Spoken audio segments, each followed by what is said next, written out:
नमस्कार बंधुओं, मुझे समय दिया कीमती समय के लिए भी आपका बहुत शुक्रिया। अस्सलाम वालेकुम, नमस्कार। मैं रजिया बानो, अंतर्राष्ट्रीय ताइक्वांडो खिलाड़ी और राष्ट्रीय स्तर की कुश्ती खिलाड़ी। जैसे कि आप सभी मुझे जानते हैं और मेवात के सभी भाई जो मुझे देख रहे हैं फिलहाल, बहुत शुक्रिया। सभी इतना मान सम्मान और मोहब्बत से हमें नवाजते हैं। बात करते हैं कहाँ हिदायत कमांडो भाई की। आज उन्होंने प्रेस कॉन्फ्रेंस करी है। कांग्रेस पार्टी में उन्होंने अपना विश्वास जताया है और उन्होंने आज आने का निर्णय लिया है कांग्रेस पार्टी में। तो हम बहुत बहुत उनका शुक्रिया अदा करते हैं और वेलकम करते हैं उनका। अच्छा, इससे पहले भी क्या कमांडो हिदायत खान से बात हुई थी कि आप इतना अच्छे से समाज सेवा कर रहे हैं, लोगों के बीच में एक अलग पकड़ बना रहे हैं, तो क्यों ना आप कांग्रेस पार्टी ज्वाइन करें और कांग्रेस पार्टी को मजबूत करें? जी बिल्कुल। और देखिए, लोग भी अब कांग्रेस पार्टी पे अपना भरोसा जता रहे हैं और अभी मेवात की बात करें तो मेवात में लगातार कांग्रेस का जनाधार बढ़ता जा रहा है और जहाँ की भारतीय जनता पार्टी की एक सीट है सोना की, और वो भी जल्दी कांग्रेस के खाते में हम लोग डालने का प्रयास करेंगे। मतलब बड़े कॉन्फिडेंस के साथ इस बात को कह रहे हैं। जी बिल्कुल, लोगों का भरोसा अब कांग्रेस पर है क्योंकि भारतीय जनता पार्टी के लगातार जो झूठे वादे करती हैं, ना महिलाओं के लिए बोलती हैं, ना रोजगार के देने के लिए बोलती हैं, ना महंगाई को घटाने की बात करती हैं, तो उनके सिर्फ झूठे ये वादे खोखले वादों से जनता को समझ चुकी है। अब देखिए, किसान बेचारे बैठे हुए हैं, किस तरीके से भारतीय जनता पार्टी के झूठे, उनको 2 साल वो बैठे रहे, 1.5 साल बैठे रहे, उन्होंने झूठे वादे किए किसानों के साथ, तो वहां पे भी वो असफल रही।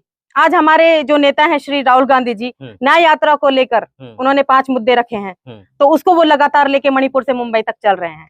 तो हमारी पार्टी जरूर आएगी, कांग्रेस पार्टी देश के अंदर आएगी, जरूर आएगी और बहुत बड़े उससे आएगी। और हमारी पूरी मेवात ही ये चाहती है कि हमारे क्षेत्र के अंदर बदलाव हो और लोगों का यही कहना है कि आने वाले समय में जिस तरीके से अगर कुछ थोड़ा बहुत मार्जिन भी रहा था, सोना में ले लीजिए या कहीं पे भी ले लीजिए, वो अब की बार नहीं देखने को मिलेगा। अब की बार 100% कांग्रेस पार्टी हरियाणा के अंदर प्रवेश कर रही है।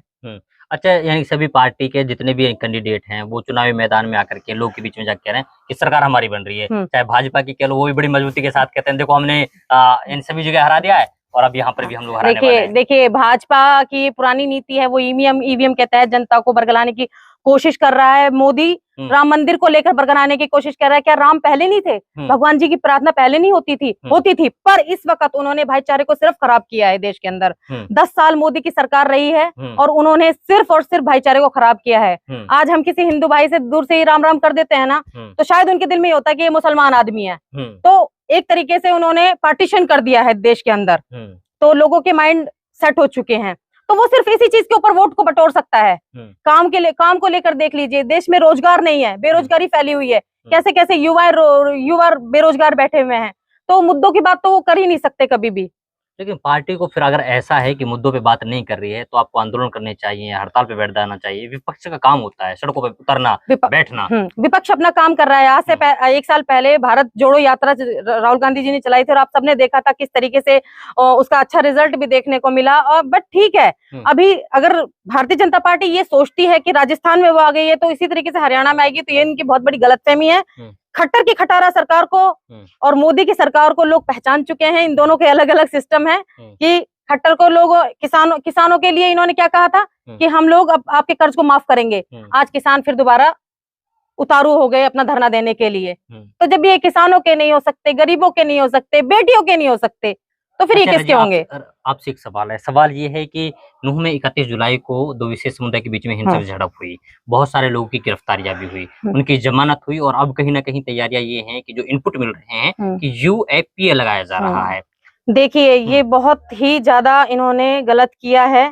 जिस तरीके से अगर हमारे नेता हैं ममन खान जी, हमारे भाई भी हैं, वो उनके ऊपर UAPA का धारा उन्होंने लगा दी है, तो विशेष तौर पे इसकी जांच होनी चाहिए क्योंकि ये गलत है। सरासर मोदी अपनी भारतीय जनता पार्टी अपनी ताल ठोक रही है, देश के अंदर मनमानी चीजें कर रही है। कभी कुछ कर देती, कभी आरक्षण को पास नहीं करती, कभी कुछ कर देती है वो, तो मनमानी चीजें वो अपनी कर रही है। तो इसके लिए हमारी कांग्रेस पार्टी बिल्कुल जहां भी जैसे भी होगा हम लोग संघर्ष करेंगे और न्याय का हक लेके रहेंगे। लेकिन अभी तक किसी का स्टेटमेंट नहीं आया। देखिए, मैं तो कहती हूँ UAPA की धारा बिट्टू बजरंगी जी के ऊपर लगनी चाहिए, है ना। तो दंगा भड़काने का काम तो उसका था, उसकी जैसी शक्ल खराब है, वो ऐसा ही आदमी, उसने गंदी बात बोली कि तुम्हारा जी जा रहा है, तो उसने सबसे बड़ी धारा तो उसी के ऊपर लगनी चाहिए। और पूरी मेवात हमारी सब भाइयों के साथ है, जो मेरे भाई अंदर जेल में बंद है, निर्दोष भाई जो जेल में बंद है, उनके साथ है हम। हाँ, जो दोषी पाए जाएंगे इस चीज में, उनके हम साथ नहीं हैं। बाकी जो दोषी नहीं है, बिल्कुल निर्दोष है, उनके साथ हम खड़े हैं। मतलब ये आप मान रहे हैं कि अगर किसी ने आगजनी की है तो वो दोषी है, उसको सजा मिलनी चाहिए। बिल्कुल, लेकिन इनकी आपका कहना है कि बहुत सारे बेकसूर लोग भी हैं। बिल्कुल इस दंगे में, जो नूह दंगा हुआ था, इसमें बेकसूर लोग बहुत बंद किए गए, छोटे छोटे मासूम बच्चे भी बंद किए गए, और आज तक भी उनकी जमानत नहीं हो पाई है। तो इस चीज के हम और हमारी पार्टी की जो विचारधारा है, हम बिल्कुल खिलाफ है इस चीज के। और आने वाले समय में देखिए, जो पार्टी का आदेश होगा उसी आदेश के अनुसार हम लोग काम अपना करेंगे। अब आप सर्वे जाके करिए पूरे मेवात के अंदर, और फिलहाल तो आप सोना के अंदर भी जाइए और सर्वे कीजिए कि कौन सी पार्टी निकल रही है। हमारे सोना के जो रह चुके एमएलए रह रहे हैं जो फिलहाल, उन्होंने आज तक किसी मुसलमान भाई से तो छोड़ो, किसी हिंदू भाई से भी ये जाके नहीं पूछा कि आपके गांव में कोई काम हुआ है कि नहीं हुआ है।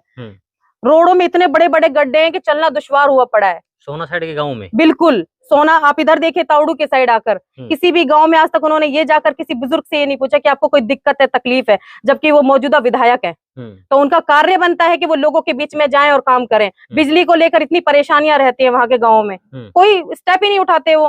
तो ऐसे लोगों को गद्दी पे बैठने का, गाँव के लोग नहीं जाते वहां समस्या लेकर के? नहीं जाते हैं, उनको नकार दिया जाता है, कोई नहीं सुनता, कोई नहीं सुनाई होती वहाँ पे। भारतीय जनता पार्टी है ना, वो अपने आप में एक बहुत बड़ा, अपने आप को वो समझ रहे हैं धुरंधर। 70 साल में जो हमारी कांग्रेस पार्टी ने जो विकास किए थे ना, उन्होंने हमारे काम को बिल्कुल वो कर दिया, जीरो कर दिया। 10 साल से वो रह रहे हैं, वो अपने आप को बहुत बड़ा ये समझ रहे हैं कि भाई हम जैसे भी मर्जी आए वैसे कानूनों को पास कर देंगे।